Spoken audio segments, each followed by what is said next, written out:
Hello all, welcome back to the channel. If this is your first time, then stick around. And if you like it, subscribe and join. If you don't like it, I haven't earned your subscription, and there are lots of great other great channels might be more suited to you. You know, I can reel them off. Justin Hawkins, Charismatic Voice, Rick Beato. They just roll off and rough. But I'm here in my little corner of the world to hopefully entertain myself and in the same time, your good selves. We're going to go back to SABATON, which I last reacted to 9 months ago. Now, I always say, if I like a song and I'm intrigued, I will come back. But there's hundreds of songs and artists on here, so go and check them out, guys. But this is SABATON. 1916 is the title of the song. It's their official music video from their own channel, so go and subscribe, guys. And without much further ado, we're going to talk about it. I'm going to be mentioning Motörhead. I'm going to be mentioning maybe some historical facts from the Battle of the Somme. I'm going to be talking about where they come from. Hopefully I'm going to be thinking about and talking about the song and what I think of it. And then you're hopefully going to tell me in the comments where I went wrong and where I went right. But hopefully at the end of it, you've been suitably entertained for about 10 minutes and listening to a song that I'm keen to hear for the first time. So let's get into it, guys.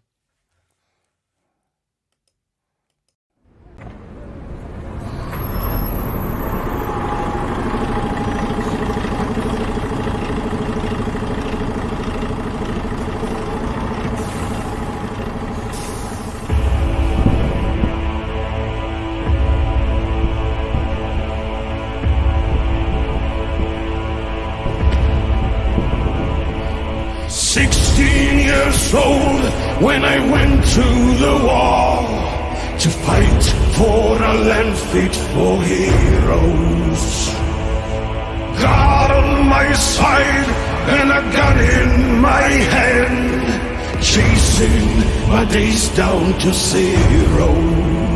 And I marched and I fought and I bled and I died, and I never did get any older. But I knew at the time that a year in the line was a long enough life for a soldier.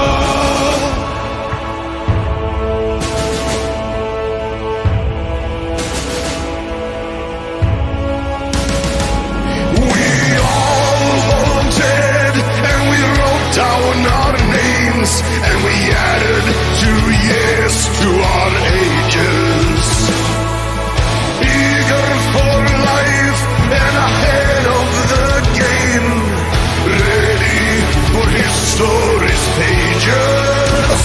And it's well documented that the first time we hear about shell shock and the military execution for soldiers and cowardice in the face of the enemy is around about then, I think, because young men, boys, were signing up and lying about their ages.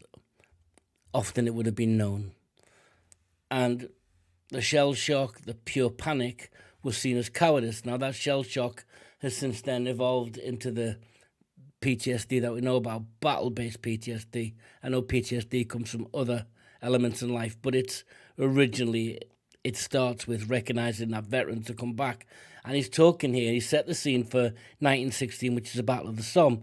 Now he's beginning to illustrate different soldiers from different timelines, but on the same battlefield. So clearly it's referring to the Somme.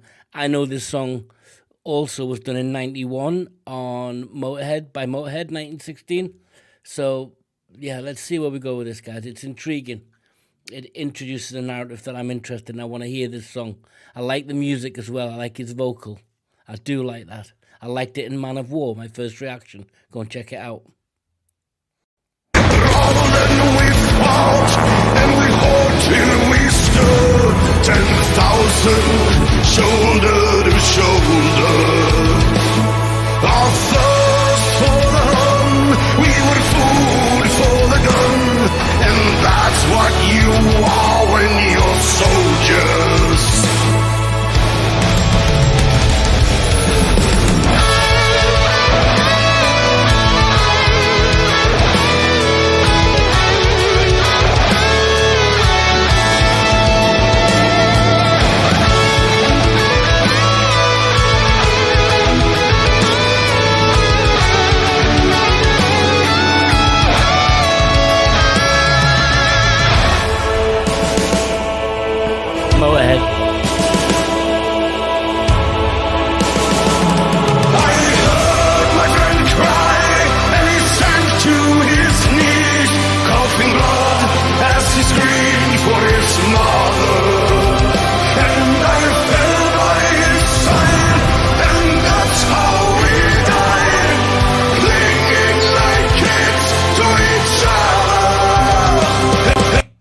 because there were kids there. I think this has been done through maybe the narrative perspective of a 16-year-old who signed up and finds himself at the Somme. The Somme was 1916 summer, and we'll maybe talk about that at the end, the scale of that battle and things that started in that battle that evolved and changed warfare as we know it.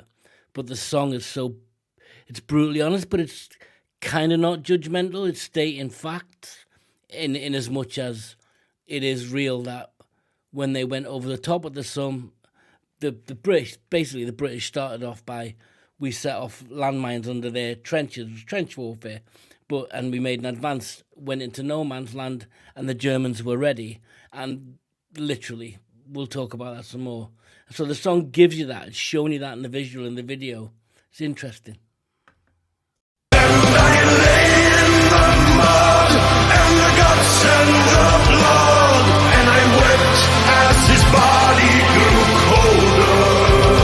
And I called for my mother, and she never came, though it wasn't my fault, and I wasn't to blame. And the day's not half over, and 10,000 slain, and now there's nobody remembers our name.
really like that because it didn't. It just gave you a story. And then the beautiful outro with the softer, sound like a viola, violin, giving you the facts. I think I'd read somewhere there was over 1 million people died in that campaign. But hey, when you get to 1 million, and I think it's also, I read when I've been doing history bits of it over the years, and you guys who know, the military buffs and music buffs, more people died at the Somme than they did in the whole of the Second World War. And there was the Mark I tank was introduced for the first time. Actually, it was interesting because there was the Mark I male tank and Mark I female tank introduced by Britain, and I think the French had another tank. But the first tank introduced in warfare that I'm aware of was the Mark I, and the Mark II, the female, was literally used as a cover. It had different machine guns on it, whereas the Mark I was more aggressive, but not really effective. Just the absolute horror of war is exemplified in that and other songs. When you look at Iron Maiden and Motörhead, obviously now you can see, and there's a huge tribute there to Lemmy, as there should be. Gallipoli was another battle. There's all sorts that metal bands predominantly have sung about. Now, I did a track the other day on a request by Eric Bogle, which is Anzac Day, which is about Gallipoli, which is, again, a great song in its narrative, its story, its building, a folk song.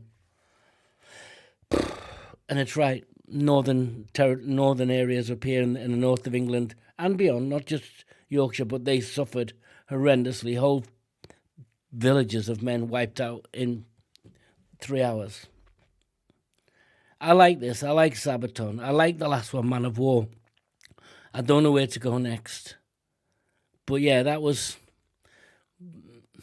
it's quite folky in a sense, but it doesn't really go into hard metal. I know they're Underground Symphony, Sweden's top-selling metal band. You know, you can craft their songs in the same way you would with Nightwish. Great narrative, story building. Loved it. Let me know, Sabaton fans. And if you liked it and you want to stick around for more and give me some guidance, then subscribe and let me know. I will follow it. I do try and react to all the comments. Until next time, guys, take care.